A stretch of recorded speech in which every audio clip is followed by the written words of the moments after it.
I was born with a very rare syndrome that only 3 people in the entire world, including myself, have. It's undiagnosed, and there's not a name for it, but basically what it causes is that I can't gain weight. So I'm 20 years old, and I've never weighed over 60 pounds my entire life. The world's not used to seeing people like me. I don't have an eating disorder. I'm not fragile.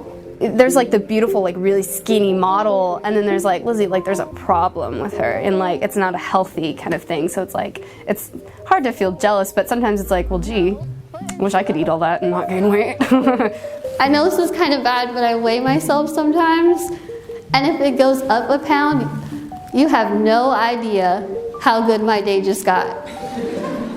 I was born 2 pounds 10 ounces.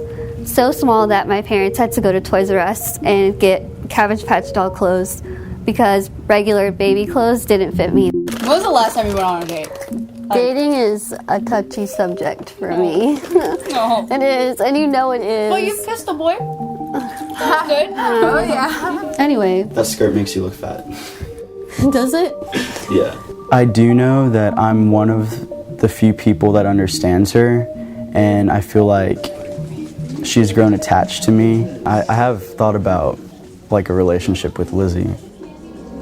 I see a genetic doctor every year, and they run every test in the book, but everything's normal. They can't find anything wrong, which makes it very difficult to find any answers. The very first time I realized something was different about me was my very first day of kindergarten. When I first walked into my classroom, I saw a little girl sitting on the ground, and I went up to her because she was reading a book, and she looked at me like I was a monster.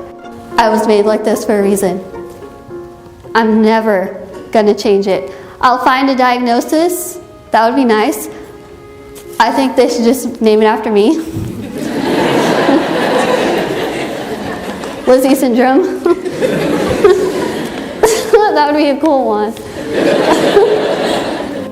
I was called Skinny Bones. That was a really big one. Skinny Bones, Grandma, because a lot of people told me I looked really old. There were some nights when I would go home and I would just cry and cry and cry. I would pray every single night that I would wake up in the morning and look like one of you. And every day when I would wake up, I'd be disappointed. My faith, my family, and my friends are the 3 things that have gotten me where I am today. And have definitely been a huge part in my turning point of realizing that I need to be positive about this. My dream is to become a motivational speaker, and I'm working towards that every day. How many of you have judged people because of the way they look? Raise your hand. I have, I'm not gonna lie. I'm willing to talk to anybody who will listen to me. If I speak to a room of 1,000 people and I affect the life of one person, that's all that matters to me. She was told she wasn't going to walk. She wasn't going to learn, that I'd have to always feed her, that I'd have to take care of her the rest of her life.